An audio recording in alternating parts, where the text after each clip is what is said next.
The true 15 extra periods, you have to play them both in college soccer.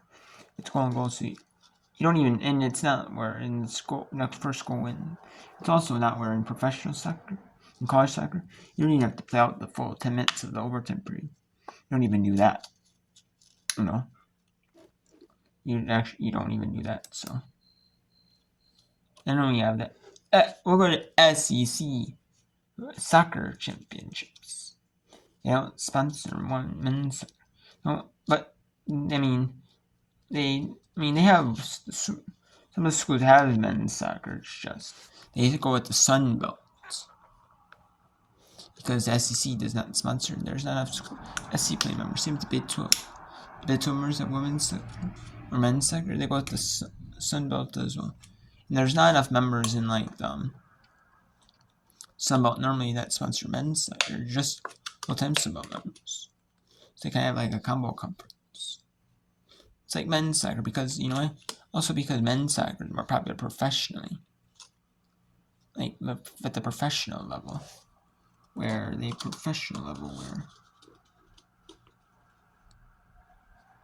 at the professional level, you know, there's more opportunities for like men professionally. There's usually none in women's soccer. And also the men's professional seasons. Most of them, unless you're in MLS, start at the same time as college soccer.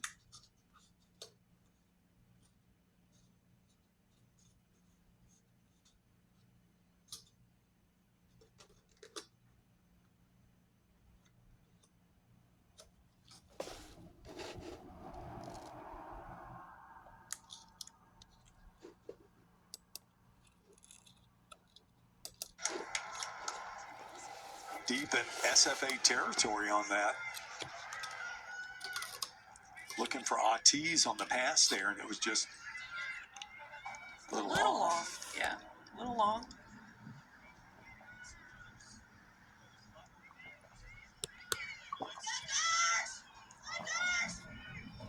Comes back to Katie Porter. She can't track it down.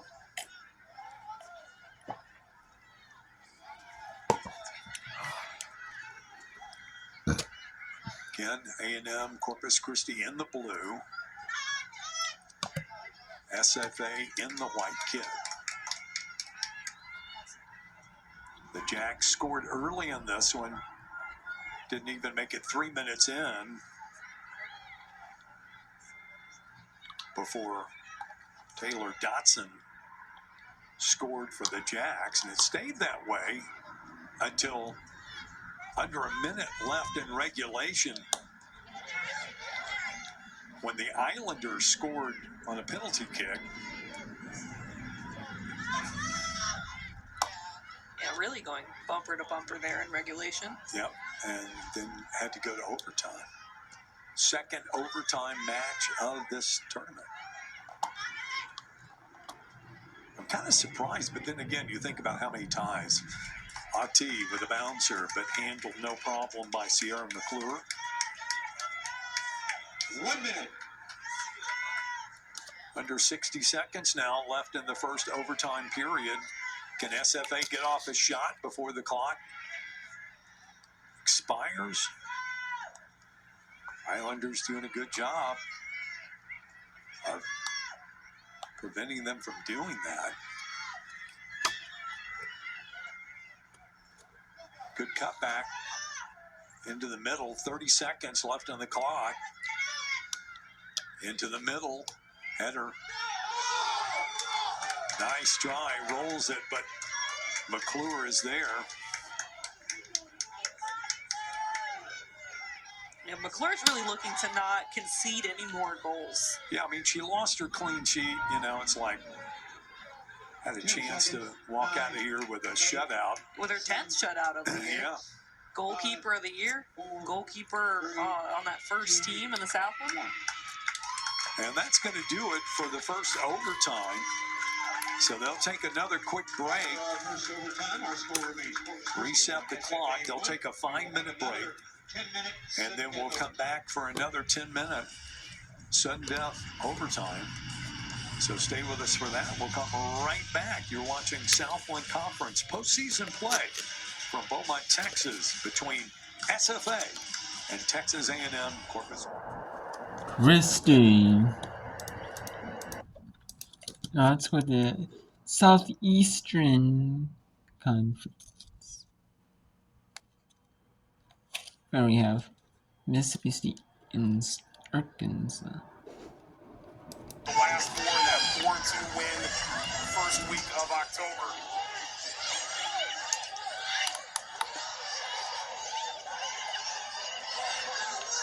Is there an immediate response? Driving. Fire! Come on! Finger Palaca from way downtown!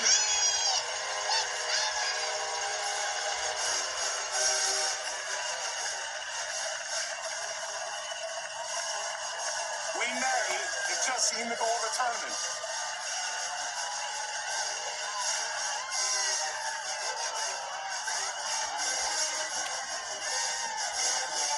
And Mike, we highlighted it in the open. There's going to be space just on the edge of the box if you can beat that press. This time, it's off of the dribble for Vega Paleca. Cuts inside to her favorite right foot and hits a long-range screamer around Vitale into the top bins only. That's your fullback, people. Dribbling into a central position. Goal of her career. Finds the equalizer. We're level. Game on. 8th career goal, first for Mississippi State. The transfer in from Southern Miss. Goals 32 seconds apart. Southern Mississippi.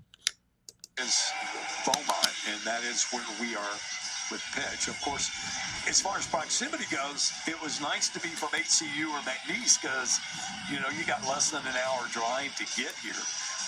Commerce is a pretty good drive, but I guess the winners for the travel award would have to be the Islanders. 302 miles, about a 5-hour drive. Yep. I don't know what it is to Southeastern. I was sitting here trying to think how far that drive would be. No, it's not going to be the same. It's not. Yeah, I think the Islanders win pretty easily in the distance. But at the same time, you know, as far as conferences go, you know, they're all located within the two states. Of course, Texas being as massive as it is, if you have a team that's, you know, if you're playing UTEP or something, Exactly. you might as well be playing, you know, Mississippi or Georgia because it's about the same distance from Beaumont to El Paso. Exactly. Whole other time zone even. Better than the WAC though, which is somewhere that the SFA's been before. And Lamar both have been in the Western Athletic Conference, and at the time they were in, it's a completely different conference now, the makeup, than what it was when they both went in. But yeah, you could look at some when you talk about Seattle and, you know, places in Utah. All right, I think we're ready now for this second period of overtime. And again, they'll put 10 on the clock. And they'll let it rip. And if there's no score in this 10 minutes, then we'll go to the third option, which would be a penalty shootout.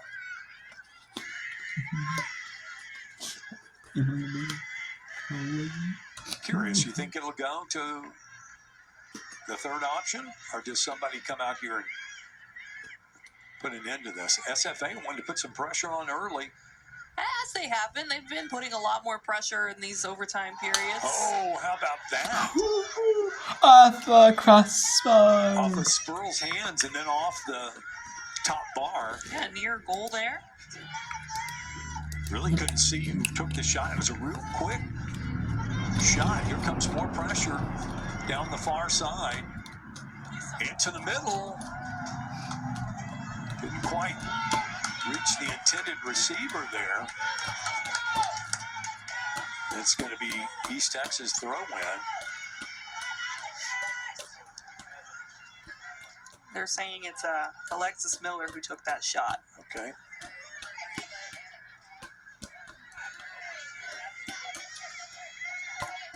Still a good play by Spurl to tip it up to hit the crossbar.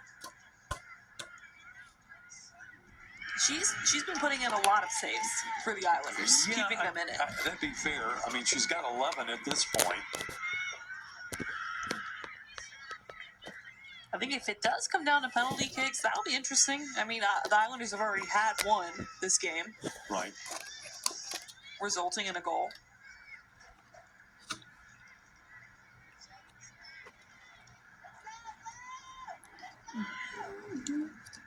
It's always interesting to see who gets the penalty kick. You know, you're going to call on who do you feel like has the best opportunity, you know, making that kick.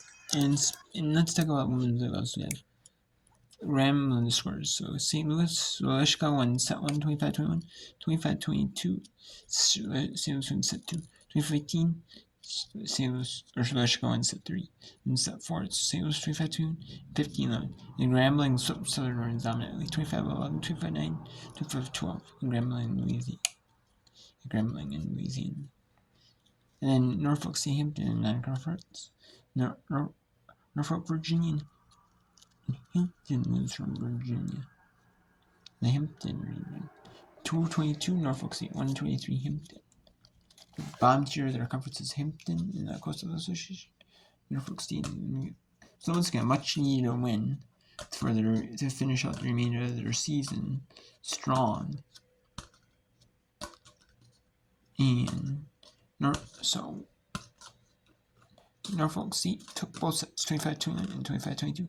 They're tied in set 3 at 9 apiece. Drake and Northern Iowa was in set 1. Drake leads 21-17. Oh, and actually Norfolk State is leading 15-12 in set 3. So Norfolk could have the sweep. That one. Missouri State up to winning 21st, up a goal on Middle Tennessee. It feels like he's still in the delay. Still in the delay due to local emergency. So I don't know if it'll be back on at all. If that match will be played due to tonight. If not, they have 2 matches on Thursday, or will they play an early match before the women's soccer tournament goes on Thursday? I don't know for the second semifinal. I don't know.